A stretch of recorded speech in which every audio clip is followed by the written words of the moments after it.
I'm honored and blessed to have Bhikkhu Sanghasena ji with me. He has organized what we see from behind is a Mahakaruna Diwas. Without further ado, we ask this holy saint, a spiritual guru and a teacher and a preacher of mankind, what Swamiji, what Mahakaruna Diwas is all about. And it is aptly written, compassion in action, meditation in action. Yes, thank you so much. Compassion and the meditation are is the heart of Buddha's teachings, and of course, karuna or dhyana, meditation, compassion, not something new we are trying to bring. Everybody knows about karuna, about dhyana or meditation or compassion. But in course of time, slowly, the actual practice of compassion or actual practice of meditation is slowly decline and disappear. We know rites, rituals, ceremonies, prayer, ceremonies. We do mention about compassion, meditation, etc. But unless and until compassion is put in action, everybody have some sort of karuna or compassion, like the parents have for their children, or relatives, for our friends, for our countrymen, for our believer of same faith. Some sort of respect, regard, love, compassion have. This is small karuna. The Mahakaruna, the great compassion, is going beyond the boundaries of my relatives, my families. Mahakaruna is universally inclusive. It includes not only the entire human beings, but animals, living beings. Not only animals, but also includes plants, the environment. So we have to have concern. In another word, compassion means concern, care, respect, regards for everybody and everything of this universe, of this world, including Mother Earth, the water. We are becoming so selfish, so greedy, so egoistic. To fulfill one's own greed, we are destroying environment, cutting trees, polluting water, polluting air. As a result, the whole world is in now in a great crisis, challenges. There's a global weather change. There's air pollution, water pollutions, all kinds of new diseases coming. So for all this, we find this only solution is the universal great compassion, unconditional compassion. That means when we think of something good, so when we think of our own well-being, we must include the whole world.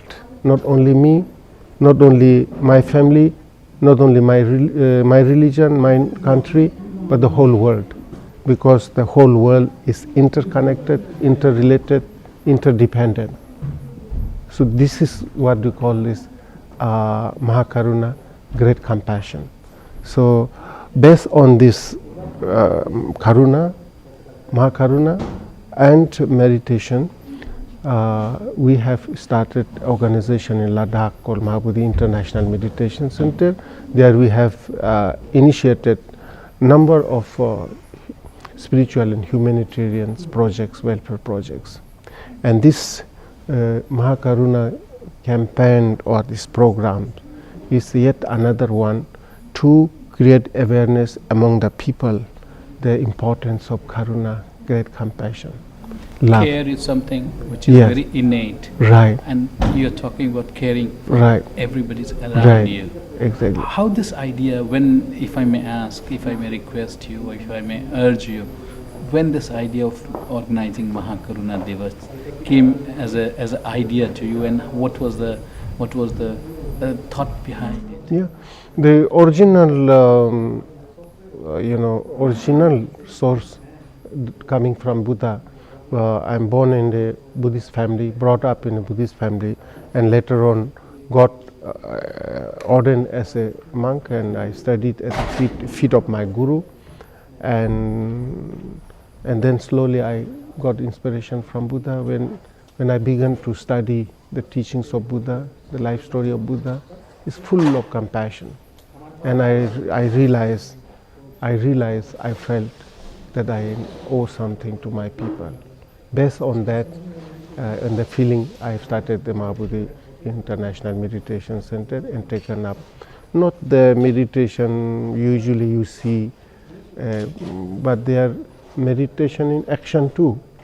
Sometimes you learn meditation, you learn to exclude yourself from the society, you learn to enjoy peace and happiness for yourself.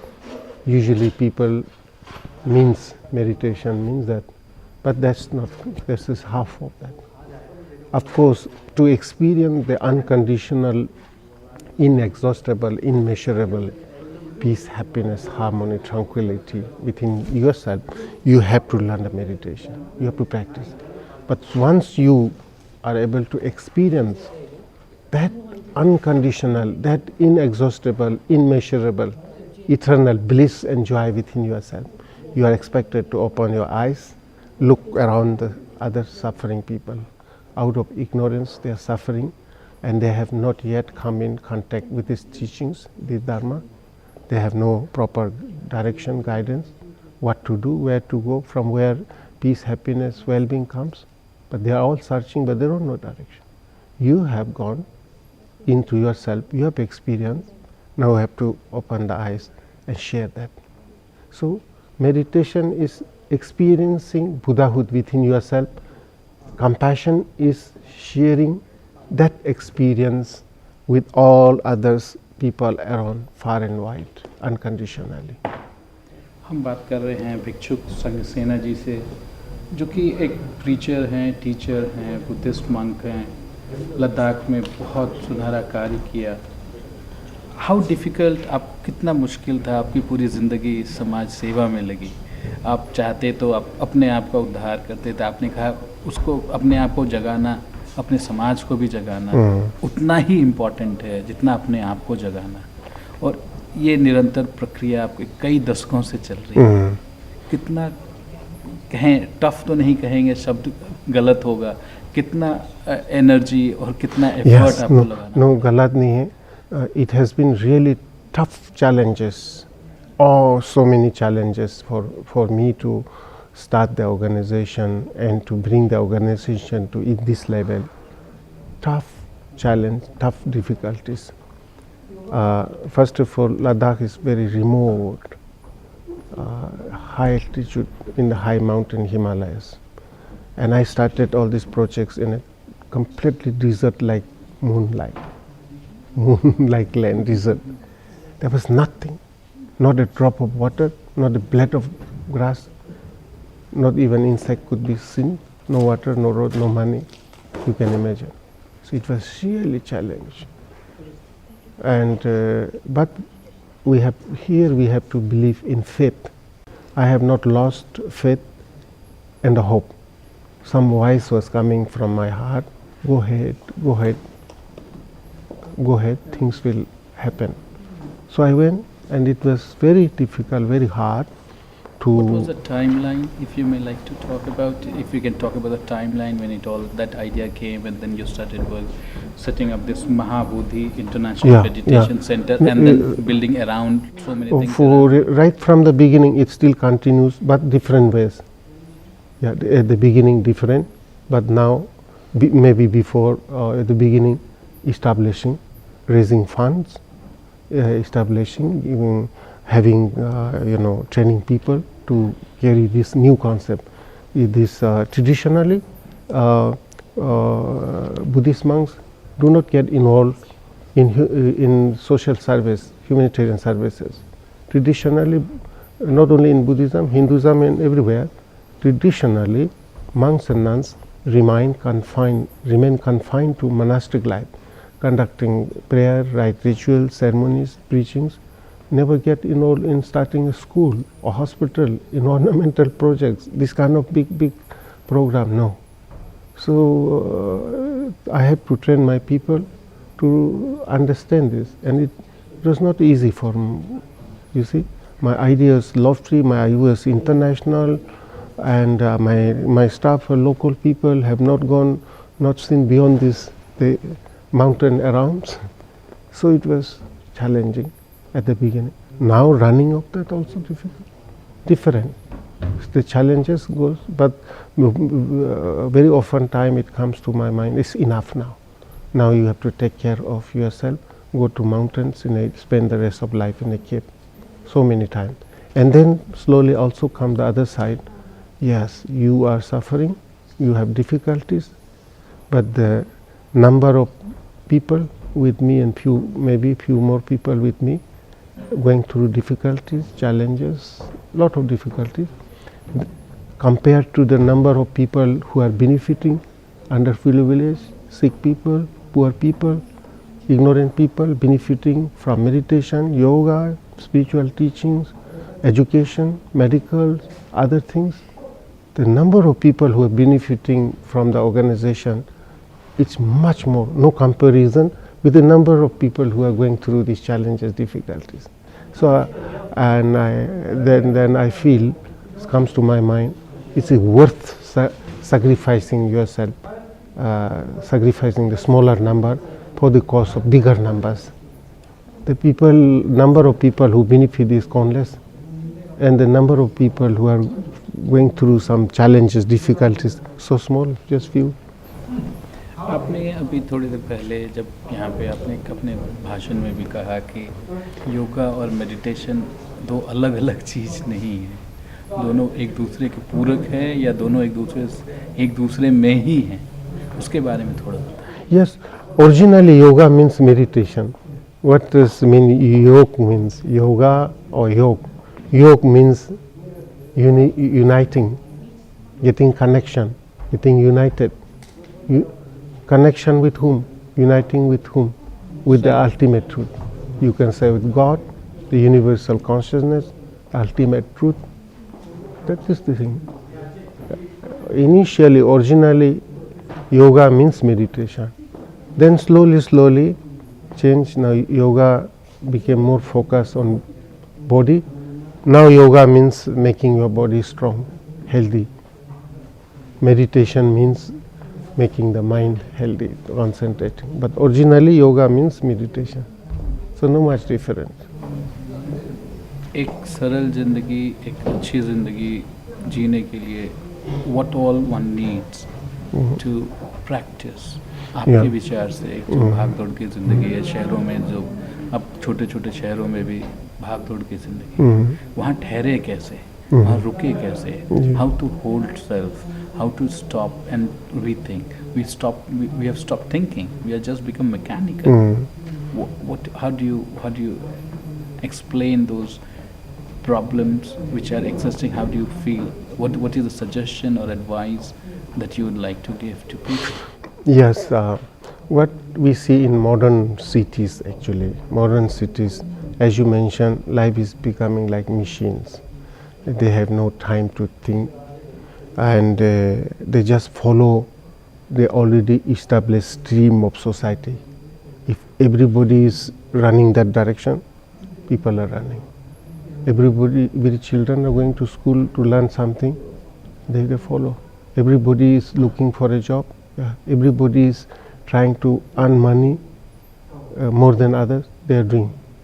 Everybody is trying to have better than others, that is what they are doing. As a result, people are gaining all the material requirement, better house, better car, more money, status, but they are losing human values, the beauty of human life, mental peace, mental purity, and the understanding, natural way of things is losing. So for that, what they have to do is really, we need to have more program. Like you have so much program, so many training, studies, workshop, all kinds of activities, how to make more money, how to make better house, bigger house, even more than what you need. So certainly for the poor people who don't have roti kabra makan, this is a perfect teaching. Without roti kabra makan, you can't think of even spirituality. Poverty, illiteracy, also source of suffering. You have to have first that.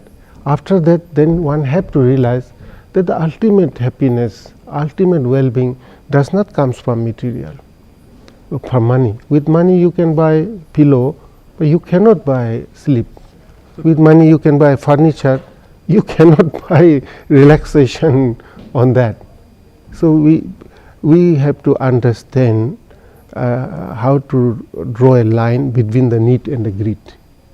Now actually people in the cities are developing greed, but they don't use the word greed. In place of greed they use need, development. When you hear the need, when you hear the development, you agree, okay. But if you look carefully, yes, this is a development, but what kind of development? It's a development of greed. That is the cause, the problem. So we have to have program, we have to educate people. No, inner outer, they must be in balance. Unless it is in balance, humanity will never be able to enjoy complete happiness and peace. This balance is missing. All are totally focused on external things, physical part of life, material part of things. People think that if you have better house, this is wrong. That you can ask those who have. So if I may ask one very personal question, what brought you to spirituality, and what one idea that made you feel that yes, I want to be a Bhikkhu, or I want to get into spirituality? Yeah, there's maybe few different reasons. One maybe reason my past life, because since childhood I was constantly searching, looking, thinking, searching something. I was not satisfied with what exists. Whenever I get little time, I used to get lost in the kind of thinking, who is behind all this creation? Why all this difference? Some are poor, some are rich, some are intelligent, some are foolish, some are beautiful, some are ugly, some are very loving, kind, some are very cruel. Why? Who is this? Who is? What is the reason, or who is behind this creation? I was always thinking, searching, praying, and sometimes I used to ask people, they will laugh at me. I used to ask that whether it is human being, animals or trees, they grow from a small tiny seed and then keep on growing, and after time it stops. Why? Who stops? Who is that? When we grow in childhood, why it doesn't continue to grow? Why it stopped there? Why it stopped? All kinds of things. If I ask this question, people will laugh. They think something wrong with me, crazy, I have gone crazy. So I even cannot ask this question. What I used to do is just go to a place and then cry myself. Tears were coming from my eyes, not finding the answer. And when I came in contact at the age of time, I served in Indian Army 4.5 years. Then I came in contact with the monk, Buddhist monk, though I was born and brought up in Buddhist families, but my actual knowledge of Buddhism was not there. By name, by tradition, by culture, we were Buddhist. And I came in contact with the Buddhist monk and mindfully tried to hear from that monk about who was the Buddha, what is his life story, what is his basic teaching. I realized, wow, that is what I have been looking. I said, is it too late for me to quit this military life and join the monastery to become a monk? He said, yes, there is no time fixed. So the gate of Dharma, gate of monastery open eternally. Those who are ready, those who really seriously interested. I was so happy. I was not too old at 21. Perfect age to enter the monastery. Before 20 you cannot actually. You can invite as a novice student but not as a full ordained monk. So I immediately left the army and joined the monastery. When I joined the monastery I felt coming back home. That's what I've been looking. I was so happy, so happy. That's one reason. And then of course I see a lot of problems. One is the thought coming from previous life, I feel. Secondly, I see a lot of chaos, confused problem already. Was able to notice, but was not very clear. Sanghasena ji, these are very interesting word that is written in one of the literature that I picked up. It says, meditation is experiencing Buddhahood within yourself. Compassion is the boundless fragrance of that Buddhahood in all direction for the benefit of all. How do you explain this? I said earlier actually this one. The real actual source of happiness. Everybody wants happiness. Everybody wants peace. Everybody wants to be healthy, well-being, but nobody seems to be totally happy, healthy.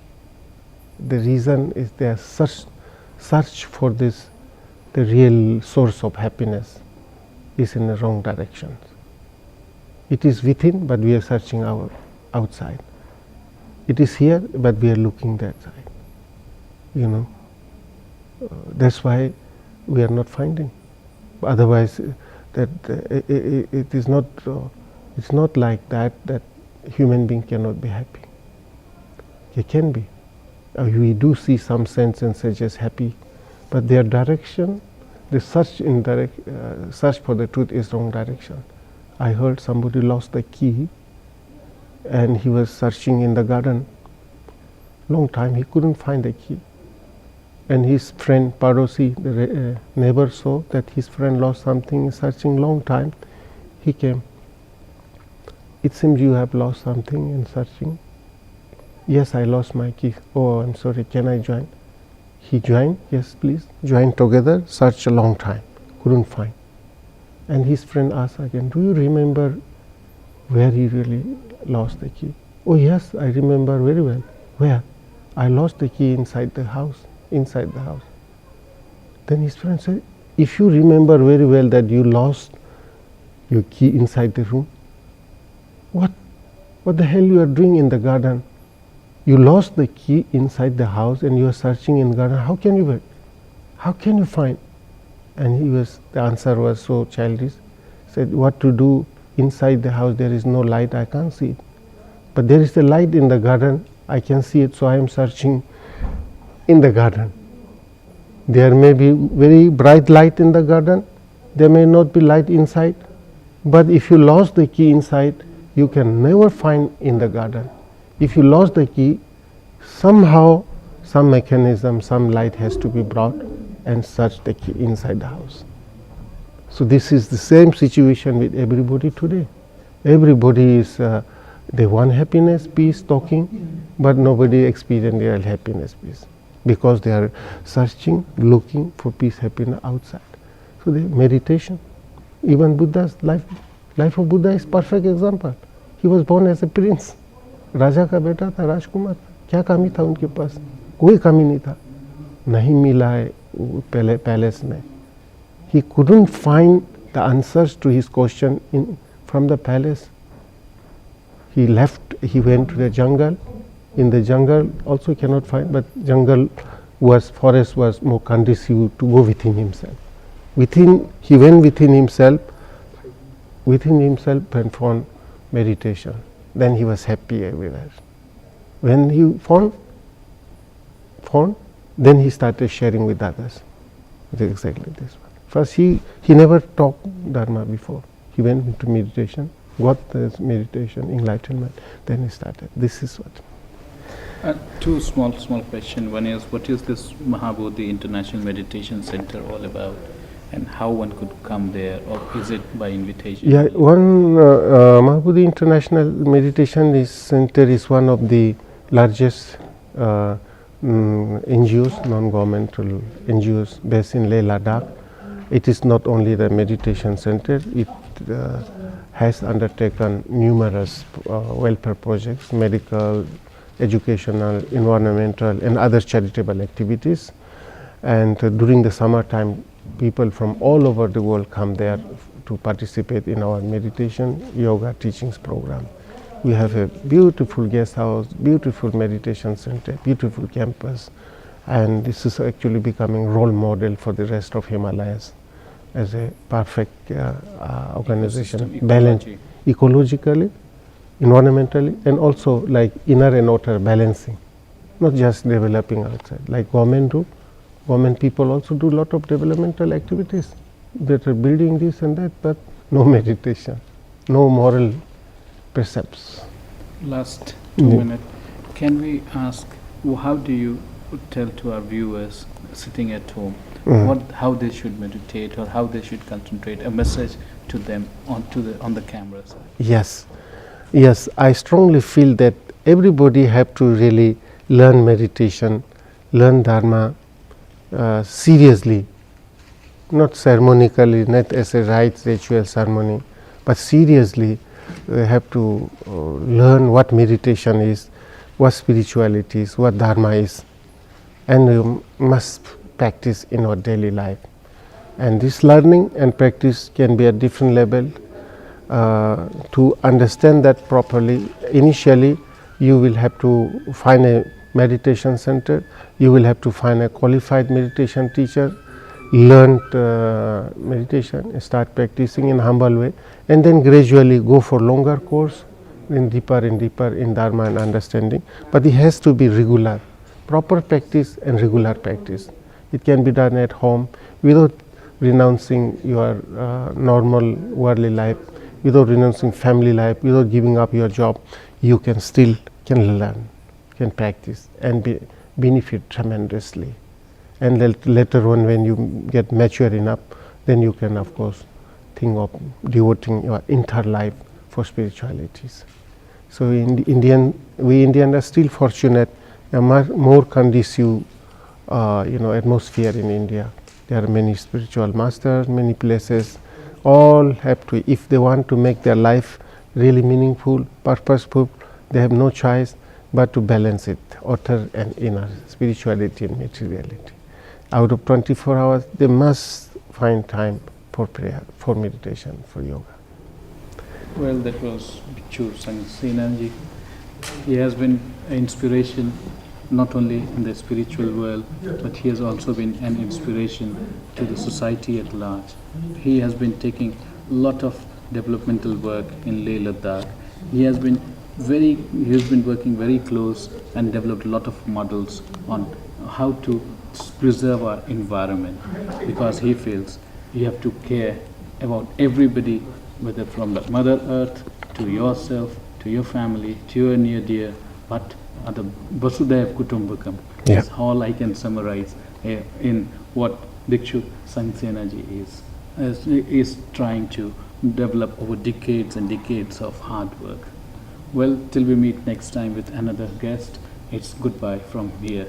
I'm Pranab Prakar. We'll come back to you with more interviews in our later episodes. Thank you.